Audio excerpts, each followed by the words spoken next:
Assalamualaikum warahmatullahi wabarakatuh.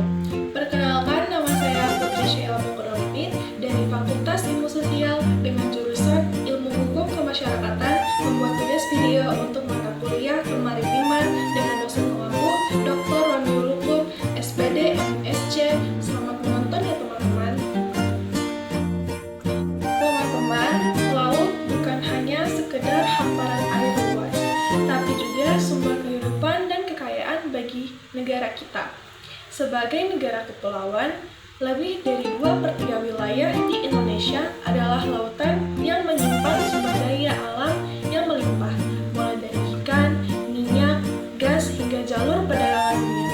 Namun, di balik potensi itu, laut Indonesia juga menghadapi ancaman besar, yaitu berbagai tindakan ilegal, dari laut yang mengancam ekonomi, lingkungan, dan kedaulatan negara.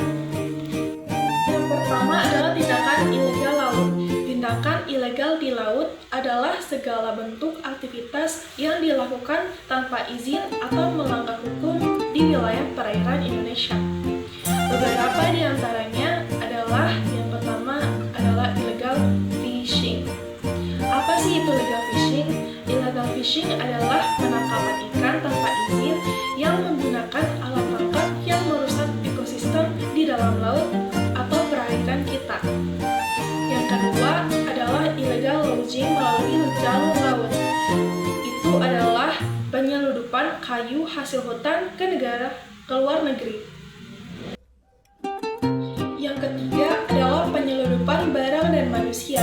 Kegiatan ini dapat merugikan negara, mengancam keamanan, dan dapat melibatkan jaringan lintas negara. Semua yang saya sebutkan tadi termasuk kejahatan maritim yang berdampak besar terhadap keberlangsungan laut di Indonesia. Selain itu, ada dampak tindakan ilegal di laut. Akibat dari tindakan ilegal di laut dapat sangat serius. Yang pertama adalah kerugian ekonomi, yang dimana setiap tahunnya Indonesia kehilangan triliunan rupiah akibat pencurian ikan dan penyeludupan.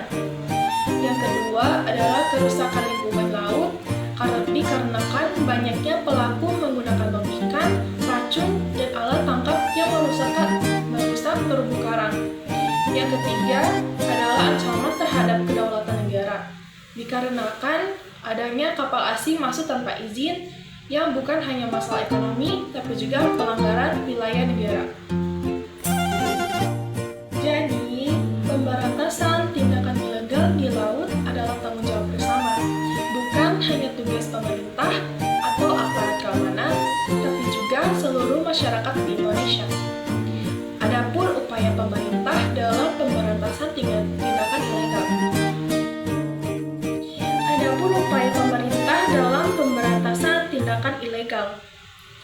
Untuk melindungi laut Indonesia, pemerintah telah melakukan berbagai langkah nyata. Yang pertama adalah penegakan hukum yang tegas.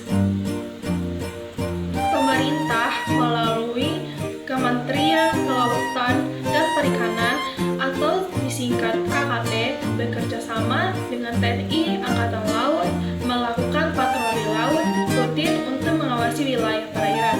Kapal-kapal asing yang tertangkap melalui pencurian ikan langsung ditindak sesuai hukuman yang berlaku.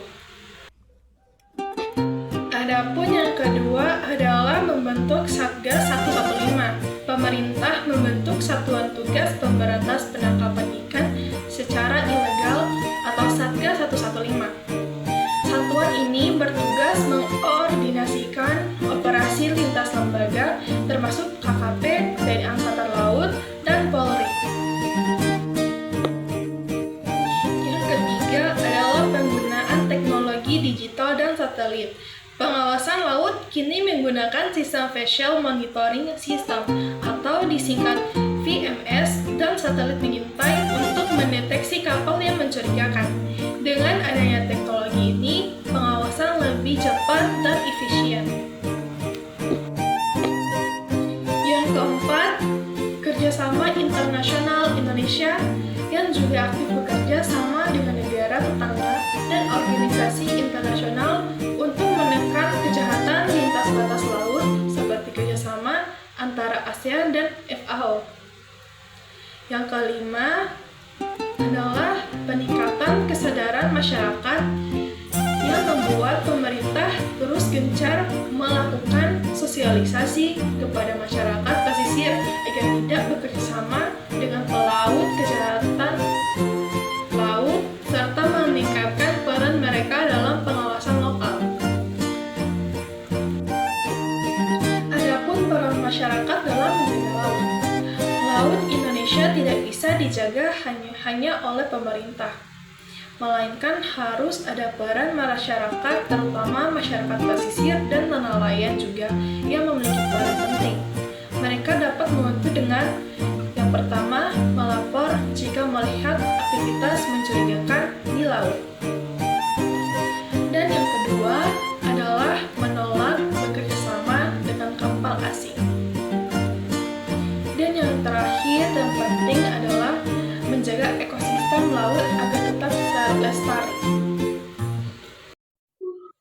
Selain itu, generasi muda juga bisa ikut berkontribusi dengan cara mempelajari isu-isu maritim, mendukung inovasi teknologi kelautan, dan membangun kesadaran publik tentang pentingnya laut sebagai masa depan bangsa. Adapun harapan dan tantangan kedepannya bagi kemaritiman di Indonesia. Tantangan pemberantasan tindakan ilegal di laut masih sangat besar. Wilayah laut di Indonesia sangat luas dan sulit diawasi sepenuhnya. Namun dengan kemajuan teknologi, peningkatan kerjasama, dan kesadaran nasional yang lebih kuat, dapat kita mampu menjaga laut Indonesia tetap berdaulat dan berkelanjutan.